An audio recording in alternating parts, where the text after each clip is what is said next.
प्यारे विद्यार्थियों, आप सभी का इस वीडियो ऑनलाइन क्लास में स्वागत है।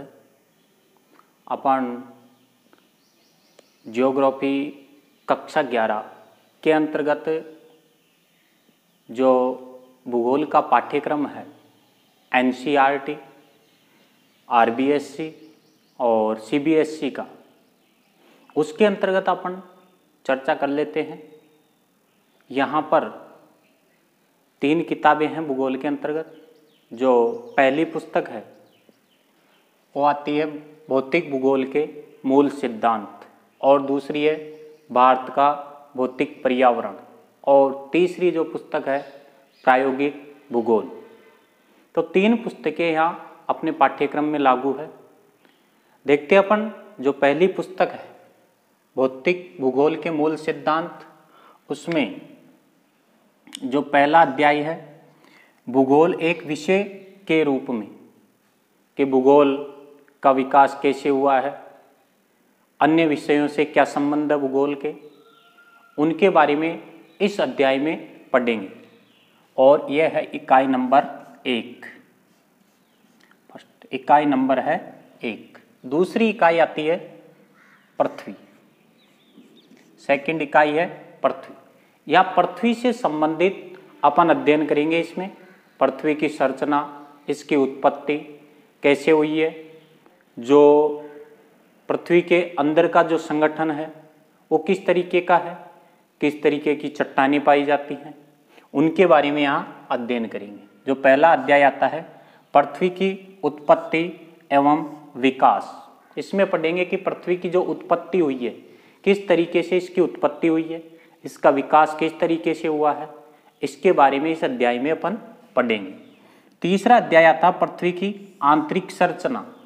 जो पृथ्वी की आंतरिक संरचना है वो किस तरीके की है, ठोस है, द्रव है, इसके बारे में यहाँ पढ़ेंगे। कि जो संरचना पाई जाती है उसमें चट्टानें किस तरीके से है, तापमान कैसा है, कौन से पदार्थ पाए जाते हैं, उनके बारे में यहाँ अध्ययन करेंगे। चौथा आता है महासागरों और महाद्वीपों। महासागरों और महाद्वीपों का वितरण, इसके बारे में इस अध्याय में पढ़ेंगे। जो चौथा अध्याय है इसके अंतर्गत हम पढ़ेंगे। तो इसमें 3 जो चैप्टर है इकाई 2 के अंतर्गत है। इसमें जो महासागर हैं उनकी संरचना है, किस प्रकार उत्पत्ति हुई है, इन महाद्वीपों की उत्पत्ति किस तरीके से हुई है, इनका वितरण किस तरीके से है, कौन कौन से देश इसके अंतर्गत आते हैं, उनका यहाँ अपन अध्ययन करेंगे। तीसरी इकाई आती है भू आकृतियां। पृथ्वी पर जो आकृतियां हैं, कौन कौन सी आकृतियां हैं, उनके बारे में यहाँ अध्ययन करेंगे। उनका निर्माण किस तरीके से हुआ है, कितने प्रकार की भू आकृतियां यहाँ पाई जाती है, उसके बारे में यहाँ पढ़ेंगे। तो 5वां अध्याय आता है खनिज एवं शैल। शैल यानी चट्टानें, खनिज जो भूमि के अंतर्गत पाए जाते हैं पृथ्वी के नीचे, उनके बारे में यहाँ पढ़ेंगे। जो 6वां अध्याय है भूआकृतिक प्रक्रियाएं। जो भूआकृतिक प्रक्रियाएं हैं, मतलब जो भूआकृतियां हैं, आकृतियां बनी है पृथ्वी पर, उनका निर्माण किस तरीके से हुआ, उनकी निर्माण की जो प्रक्रियाएं हैं उनके बारे में इस अध्याय में पढ़ेंगे। 7वां आता है जो भूआकृतियां हैं और उनका विकास, भूआकृतियां कितने प्रकार की है, उनके बारे में यहाँ पढ़ेंगे। चौथी जो इकाई आती है वो है जलवायु। जलवायु के बारे में इसमें अध्ययन करेंगे, विश्व की जलवायु के बारे में। वायुमंडल का संगठन एवं संरचना, जो पहला अध्याय आता है इसके अंतर्गत, 8वां अध्याय है वायुमंडल का संगठन एवं संरचना। कि जो वायुमंडल है उसमें गैसों का संगठन किस तरीके का है और क्या क्या उसमें पाए जाते हैं, उसकी संरचना किस तरीके से बनी हुई है, उसके बारे में इस अध्याय में पढ़ेंगे अपन।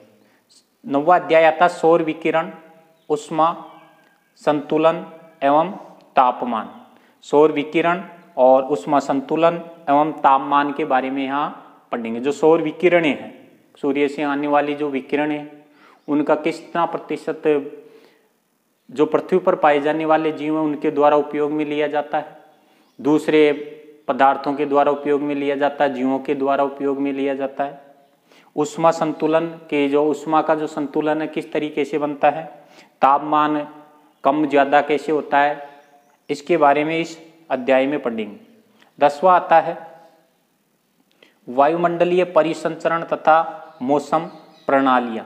वायुमंडल में परिसंचरण मतलब हवाएं कैसे चलती है, मौसम कैसे परिवर्तन होता है, इनके बारे में यहाँ पढ़ेंगे अपन। मौसम प्रणालियाँ हैं, इनके बारे में पढ़ेंगे।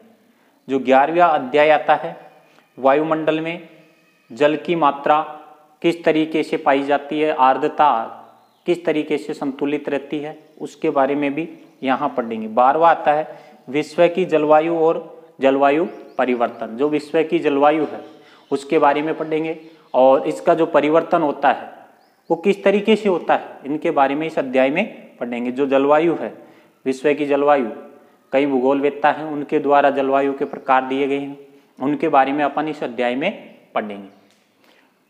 अगला आता है इकाई नंबर 5 जल। जो महासागरीय जल है उसके बारे में अध्याय 13 में पढ़ेंगे कि महासागरों में जल है वो किस तरीके का पाया जाता है और इसका जो वितरण है महासागरों में जल का वो भी इसके अंतर्गत पढ़ेंगे अपन।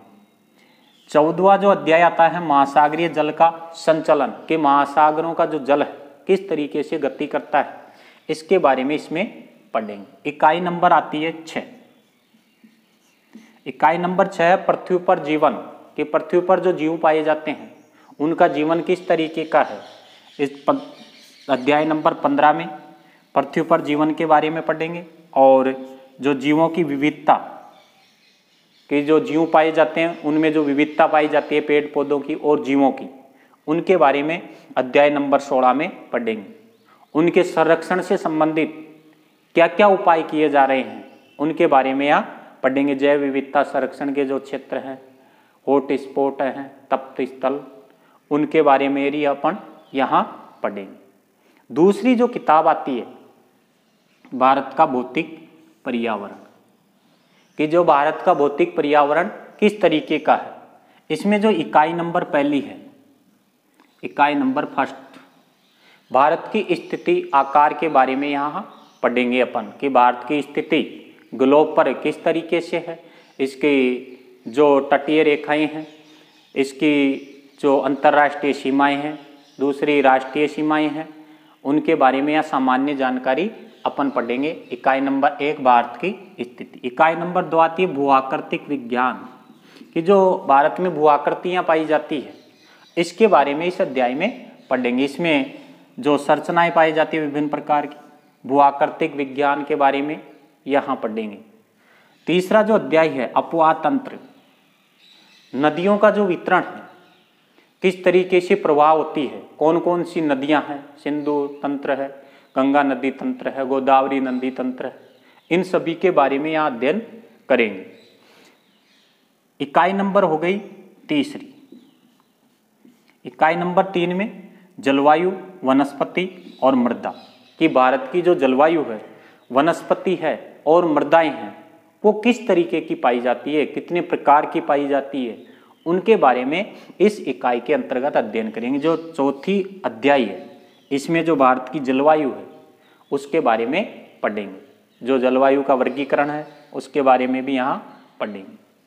5वां अध्याय है प्राकृतिक वनस्पति, कि जो भारत की प्राकृतिक वनस्पति है वो किस तरीके की है उसके बारे में यहाँ पढ़ेंगे। जो वनस्पति के प्रकार है उनके बारे में भी यहाँ इस अध्याय में पढ़ेंगे। 6वां अध्याय आता है मृदा, मिट्टी। मिट्टी किस तरीके की पाई जाती है, कितने प्रकार की मृदाएं पाई जाती है भारत में, उनका निर्माण किस तरीके से हुआ है, वहाँ किस तरीके की वनस्पति उगती है, उनमें आर्द्रता कितनी पाई जाती है, उनका संगठन क्या है, उनके बारे में इस अध्याय में पढ़ेंगे। इकाई नंबर 4, चौथी इकाई में पढ़ेंगे प्राकृतिक संकट और आपदाएं। जो प्राकृतिक रूप से जो संकट पाए जाते हैं जैसे तूफान है, भूकंप है, सुनामी है, इनके बारे में इस अध्याय में पढ़ेंगे कि किस तरीके से ये आते हैं और क्या क्या नुकसान होते हैं, इनसे कितनी तबाही होती है, इनसे बचने के लिए क्या उपाय किए जाने चाहिए, इस अध्याय में अपन अध्ययन करेंगे। और जो अपनी आती है बुक तीसरी, प्रायोगिक भूगोल। प्रायोगिक भूगोल, जो प्रायोगिक भूगोल है, इस पुस्तक में 30 अंकों का कार्य होता है। 30 अंक इसके लिए निर्धारित किए गए हैं और जो दोनों पुस्तकें हैं उसके लिए जो सैद्धांतिक अंक 17 ये निर्धारित किया गया। तो कुल अंक हो गए 100 अंक।